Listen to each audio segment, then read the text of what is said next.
Assalamualaikum warahmatullahi wabarakatuh. Perkenalkan, nama saya Lala Fauzia dengan NIM 211061201154. Saya dari Universitas Sumatera Barat dengan jurusan Manajemen tahun angkatan 2021. Kepada kesempatan kali ini saya akan menyampaikan materi perkuliahan yang diberikan oleh Bapak Muhammad Hendra SE MM melakukan dosen aspek hukum dalam bisnis. Baiklah, saya akan menyampaikan materi perkuliahan aspek hukum dalam bisnis. Materi yang pertama mengenai pengertian hukum, tujuan dan sumber hukum, kodifikasi, norma dan hukum dalam kehidupan sehari-hari. Sebelum membahas lebih lanjut, saya akan membahas tentang pengertian hukum. Hukum adalah keseluruhan aturan maupun kaidah yang berlaku dalam suatu kehidupan bersama yang mengatur mengenai tingkah laku di mana dalam pelaksanaannya dapat dipaksakan dengan hadirnya suatu sanksi. Sumber hukum terbagi dua, yaitu sumber hukum material, sumber hukum formal.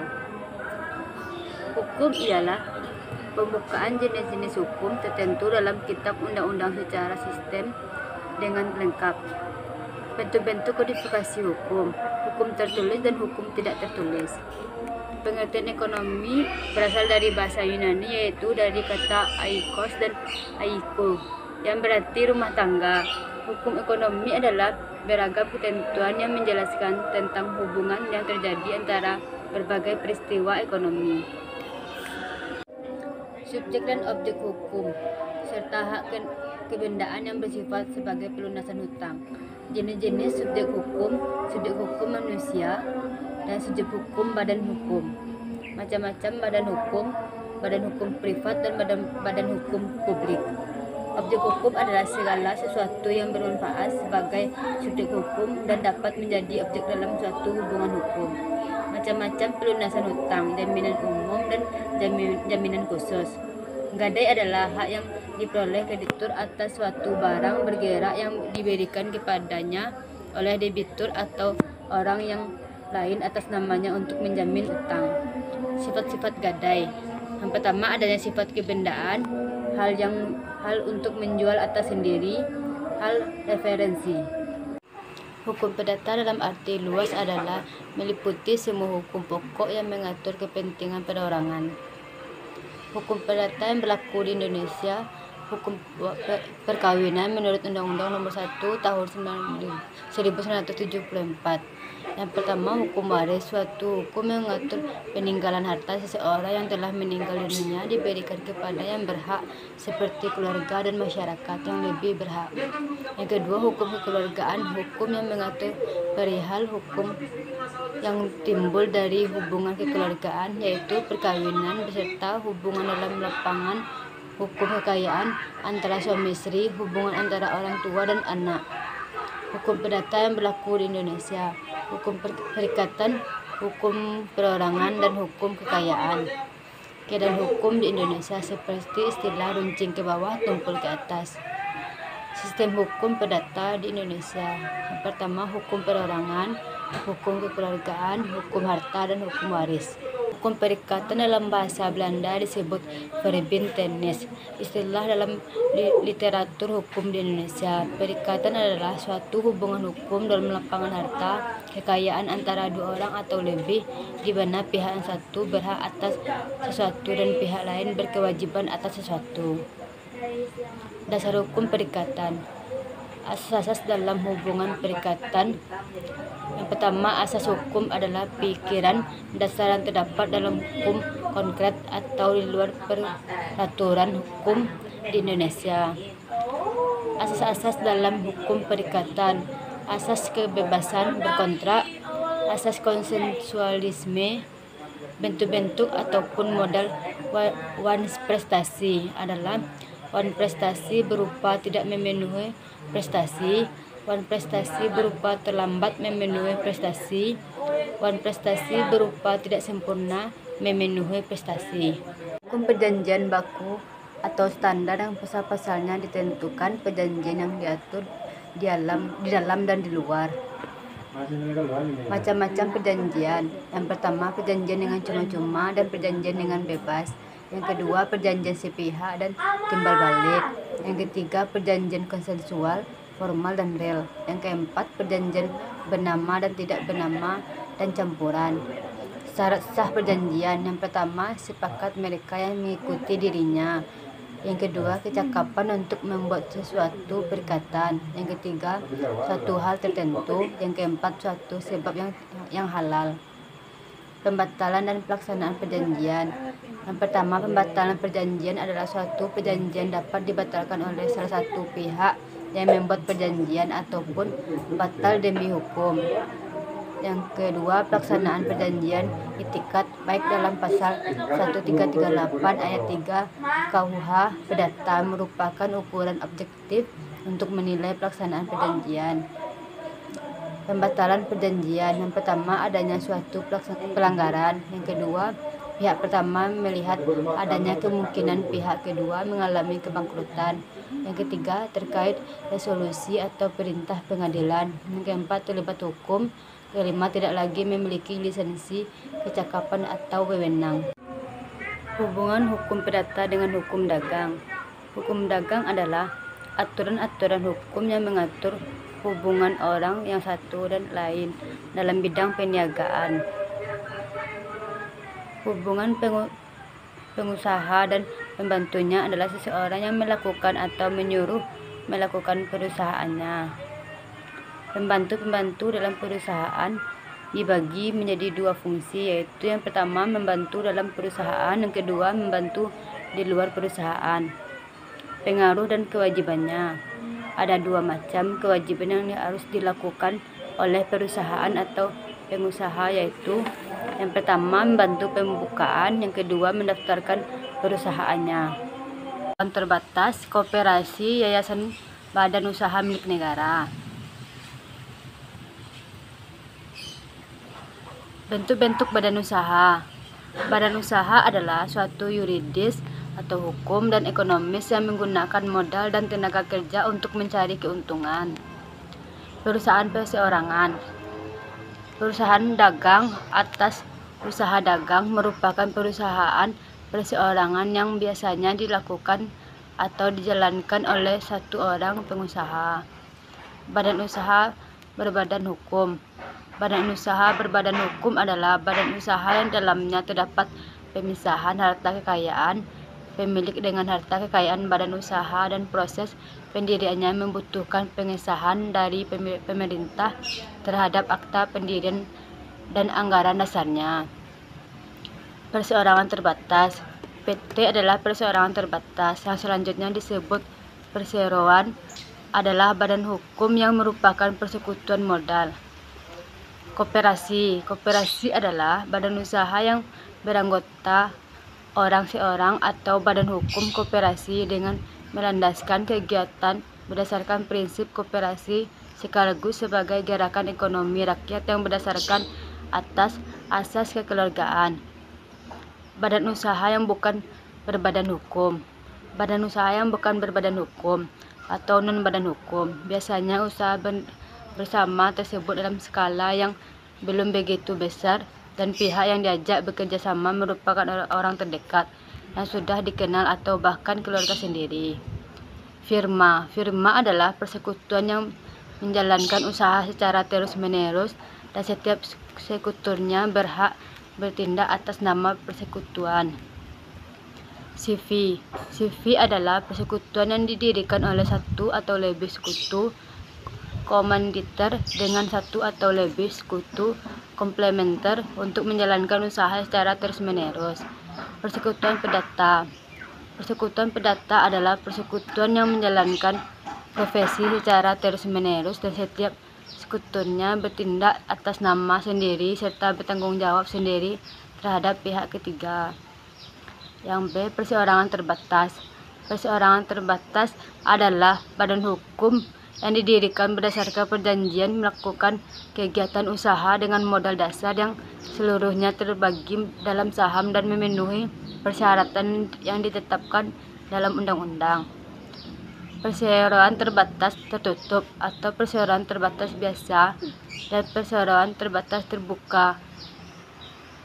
Ciri-ciri perseroan terbatas yaitu berbadan hukum, memiliki modal dasar merupakan saham, bertujuan untuk mencari imbal hasil, melaksanakan kegiatan usaha, dipimpin oleh seorang direksi, tidak mendapatkan fasilitas dari negara, pemilik saham berhak mendapatkan dividen, karyawan berstatus pegawai swasta. Koperasi. Pengertian koperasi adalah perkumpulan ekonomi yang beranggotakan orang-orang yang memberikan kebebasan keluar masuk sebagai anggota dan mengikuti aturan yang ada dengan bekerja sama secara kekeluargaan. Ciri-ciri koperasi yaitu bertujuan meningkatkan kesejahteraan anggota, keanggotaan dan atas kesadaran anggotanya dan tanpa paksaan. Kegiatan dilakukan berdasarkan gotong royong, jadi ciri-ciri koperasi dijalankan oleh anggota dan untuk anggota. Materi selanjutnya yaitu wajib daftar perusahaan. Pengertian dasar perusahaan. Menurut pasal 1 Undang-Undang Nomor 3 Tahun 1982. Daftar perusahaan adalah catatan resmi yang diadakan menurut aturan atau berdasarkan ketentuan undang-undang ini atau peraturan pelaksanaannya. Dasar hukum wajib daftar perusahaan. Undang-Undang Nomor 3 Tahun 1982. Tujuan dan sifat wajib daftar perusahaan ada dua, yaitu menurut pasal 2 Undang-Undang WDP, tujuan daftar perusahaan, dan menurut pasal 3 UU WDP, sifat daftar perusahaan. Kewajiban daftar perusahaan ada tiga, yaitu berkedudukan wilayah NKRI. Pendaftaran dilakukan oleh pemilik atau pengurus perusahaan. Salah satu dari perusahaan harus memenuhi kewajiban. Cara dan tepat waktu pendaftaran. Menurut Undang-Undang Nomor 3 Tahun 1982 Bab 6 Pasal 9, yaitu mengisi formulir, menyerahkan formulir. Hal-hal yang wajib didaftarkan. Undang-Undang Nomor 3 Tahun 1982 Pasal 11, Undang-Undang Nomor 3 Tahun 1982 Pasal 12, Undang-Undang Nomor 3 Tahun 1982 Pasal 13, Undang-Undang Nomor 3 Tahun 1982 Pasal 14, Undang-Undang Nomor 3 Tahun 1982 Pasal 15, Undang-Undang Nomor 3 Tahun 1982 Pasal 16. Materi selanjutnya yaitu pengertian hak, prinsip-prinsip hak kekayaan intelektual, klarifikasi, dan hak kekayaan intelektual, dasar hukum hak kekayaan intelektual. Pengertian hak kekayaan intelektual yaitu yang biasa disebut dengan haki adalah hak yang didapatkan dari hasil oleh pikiran manusia untuk dapat menghasilkan suatu produk, jasa, atau proses yang berguna untuk masyarakat. Prinsip-prinsip hak kekayaan intelektual. Prinsip ekonomi dalam hak intelektual berasal dari kegiatan kreatif dan daya pikir manusia. Yang kedua, prinsip keadilan merupakan suatu pelindungan hukum bagi pemilik suatu hasil dari kemampuan intelektual. Yang ketiga, prinsip kebudayaan merupakan pengembangan diri ilmu pengetahuan. Prinsip sosial mengatur kepentingan manusia sebagai warga negara. Klarifikasi hak kekayaan intelektual. Secara umum, hak atas kekayaan intelektual terbagi, yaitu hak cipta, hak kekayaan, hak paten, hak mereka berdasarkan undang-undang Nomor 15 Tahun 2001 Pasal 1 Ayat 1. Dasar-dasar hukum hak kekayaan intelektual. Undang-Undang Nomor 19 Tahun 2002 diganti dengan Undang-Undang Nomor 28 Tahun 2014 tentang hak cipta berisi tentang hak cipta. Undang-Undang Nomor 4 Tahun 2001 tentang paten berisi tentang inventor dan juga pemegangan hak paten. Undang-Undang Nomor 15 Tahun 2001 tentang mereka berisi tentang mereka. Undang-Undang Nomor 31 Tahun 2000 tentang Desain Industri berisi tentang desain industri dan jangka waktu perlindungannya. Undang-Undang Nomor 32 Tahun 2000 tentang desain tata letak sirkuit terpadu berisi tentang desain tata letak dan juga sirkuit terpadu. Undang-Undang Nomor 30 Tahun 2000 tentang rahasia dagangan berisi tentang rahasia dagang dan juga perlindungan terhadap rahasia dagang. Materi selanjutnya yaitu menjelaskan prosedur permohonan hak cipta, paten, merek, desain industri, dan rahasia dagang. Hak cipta. Sifat perlindungan hak cipta otomatis atas karya cipta di bidang seni, sastra, dan ilmu pengetahuan. Hak yang dimiliki oleh pencipta atau pemegang hak cipta. Ciptaan yang dilindungi yaitu buku, ceramah, alat pegang, lagu, drama, seni rupa, arsitektur, peta, seni batik, fotografi, sinematografi, terjemahan, taksir, saduran, bunga rampai, dan lain-lain.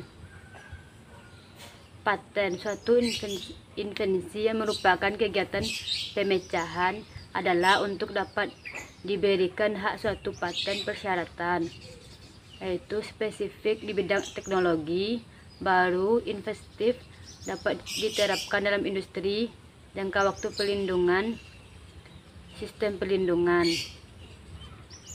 Merek, tanda merupakan gambar, nama, kata, huruf, angka, susunan warna, atau kombinasi dari unsur-unsur tersebut yang memiliki daya berbeda yang digunakan dalam kegiatan perdagangan barang dan jasa. Merek dagang, merek jasa, dan merek kolektif. Jangka waktu perlindungan 10 tahun dapat diperpanjang. Sistem perlindungan konstitutif. Indikasi geografi adalah suatu tanda yang menunjukkan daerah asal suatu barang yang karena faktor lingkungan geografi, termasuk faktor alam, faktor manusia, atau kombinasi dari kedua faktor tersebut. Sebagai merek dagang, menyampaikan pesan bahwa suatu produk dihasilkan di tempat tertentu dan memiliki karakteristik khusus yang diinginkan. Materi selanjutnya yaitu konsumen dan pelaku usaha. Konsumen adalah suatu orang pemakai barang atau jasa yang tersedia dalam masyarakat, baik bagi kepentingan diri sendiri, keluarga, orang lain, maupun makhluk hidup lain, dan tidak untuk perdagangan. Tujuan perlindungan konsumen: yang pertama, meningkatkan kesadaran; kedua, mengangkat harkat dan martabat; yang ketiga, meningkatkan pemberdayaan konsumen dalam milik; yang keempat, mencipta sistem perlindungan konsumen yang mengandung unsur kepastian hukum; kelima, menumbuhkan kesadaran pelaku; keenam, meningkatkan kualitas barang dan jasa. Hak konsumen yaitu hak atas kenyamanan, hak untuk memiliki barang, hak atas informasi yang benar, hak untuk didengar pendapat, hak untuk mendapatkan advokasi, hak untuk mendapatkan pembinaan, hak untuk diperlakukan atas dilayani, hak untuk mendapatkan kompensasi. Kewajiban konsumen: yang pertama, membaca atau mengikuti petunjuk informasi dan prosedur pemakaian atas pemanfaatan barang dan jasa demi keamanan dan keselamatan. Beretikat baik dalam melakukan transaksi pembelian barang dan jasa, membayar sesuai dengan nilai tukar yang disepakati, mengikuti upaya penyelesaian hukum sengketa perlindungan konsumen. Hak dan kewajiban pelaku usaha. Pelaku usaha adalah setiap orang, seseorang, atau benda usaha, baik yang berbentuk badan hukum maupun bukan. Yang pertama, hak untuk menerima pembayaran, hak untuk mendapatkan perlindungan hukum, hak untuk melakukan pembelaan diri sepatutnya, hak untuk rehabilitas, hak-hak yang diatur dalam ketentuan peraturan. Materi selanjutnya, anti monopoli dan persaingan usaha tidak sehat serta kegiatan yang dilarang dan perjanjian yang dilarang. Pengertian, menurut Undang-Undang Nomor 5 Tahun 1999 menyebutkan pengertian monopoli yaitu suatu bentuk pengusahaan atas produksi dan atau pemasaran barang dan atau penggunaan jasa tertentu oleh suatu pelaku atau satu kelompok pelaku usaha. Asas dan tujuan anti monopoli dan persaingan usaha tidak sehat. Tujuannya menjaga kepentingan umum dan meningkatkan efisien ekonomi nasional sebagai salah satu upaya untuk meningkatkan kesejahteraan rakyat. Yang kedua, mewujudkan iklim usaha yang kondusif melalui pengaturan persaingan usaha yang sehat. Yang ketiga, mencegah praktik monopoli dan atau persaingan usaha tidak sehat yang ditimbulkan oleh pelaku usaha. Yang keempat, terciptanya efektivitas dan efisiensi dalam kegiatan usaha. Kegiatan dilarang dalam anti monopoli. Yang pertama, monopoli. Kedua, monopsoni, pengusahaan pasar, persekongkolan, profesi dominan, jabatan rangkap, pemilikan saham, penggabungan, peleburan, dan pengambilan alihan. Perjanjian yang dilarang dalam anti monopoli. Yang pertama, oligopoli, penetapan harga, pembagian wilayah, pembokotan, kartel, terus oligopsoni, integrasi vertikal, perjanjian tertutup, perjanjian dengan pihak luar negeri. Materi selanjutnya, Undang-Undang Anti Monopoli dan Komisi Pengawas Persaingan Usaha.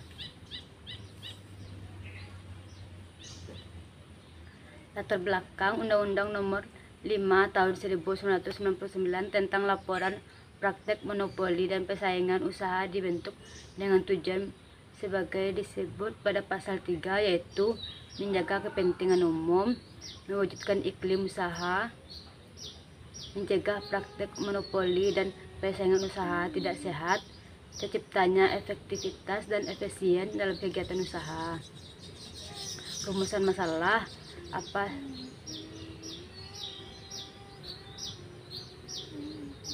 Tujuan masalah dan pembahasan. Yang pertama, memberi pengertian tentang keputusan terhadap Undang-Undang Nomor 5 Tahun 1999 agar pelaku usaha dan pihak-pihak lain yang berkepentingan dapat mematuhi ketentuan dalam undang-undang. Pedoman kepatuhan terhadap undang-undang, mendorong efisiensi. Cakupan pedoman program kepatuhan. Yang pertama, latar belakang. Yang kedua, tujuan cakupan pedoman program kepatuhan. Yang ketiga, pedoman program kepatuhan terhadap hukum persaingan usaha. Pedoman program kepatuhan terhadap hukum persaingan usaha adalah panduan bagi pelaku usaha yang akan mengikuti program kepatuhan persaingan usaha yang dibuat sebagai upaya untuk mencegah pelaku usaha dari pelanggaran ketentuan undang-undang.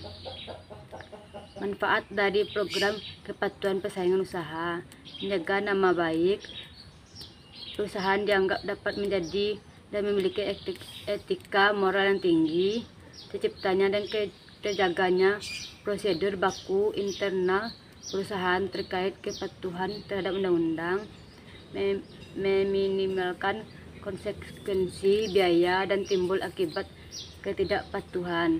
Materi selanjutnya yaitu pengertian sengketa, cara penyelesaian dan perbandingan antara perundingan, arbitrasi, dan ligitasi. Pengertian adalah pertentangan atau konflik. Konflik berarti adanya oposisi atau pertentangan antara orang-orang, kelompok-kelompok, atau organisasi-organisasi terhadap satu objek permasalahan. Cara penyelesaian sengketa: yang pertama, negosiasi, mediasi, arbitrasi melalui pengadilan atau legislasi. Penyelesaian sengketa secara kontroversial dilakukan melalui suatu badan pengadilan sudah dilakukan sejak ratusan bahkan ribuan tahun yang lalu. Kelebihan dan kelemahan. Kelebihan penyelesaian sengketa melalui pengadilan ialah ruang lingkup pemerintahannya yang lebih luas. Kelemahannya menyelesaikan sengketa melalui pengadilan ialah kurangnya kepastian hukum dan hakim yang awam. Pada dasarnya hakim harus paham terhadap semua jenis hukum. Baiklah, hanya itu yang dapat saya sampaikan. Materi dari kelompok 1 sampai 14. Assalamualaikum warahmatullahi wabarakatuh.